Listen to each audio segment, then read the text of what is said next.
word lovers, welcome back to another episode of Words Well Read, where words rule and we make learning fun.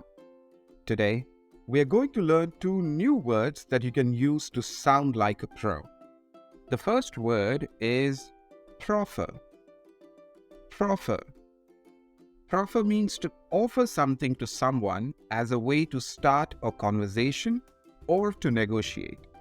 It's like giving someone something or holding out your hand to them as a nice gesture.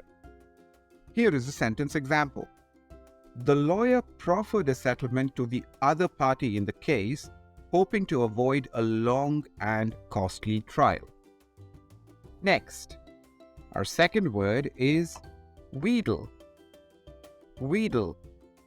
Wheedle means to try to persuade or convince someone to do something by using flattery or other types of sweet talk. It's like trying to charm someone into doing something that you want them to do.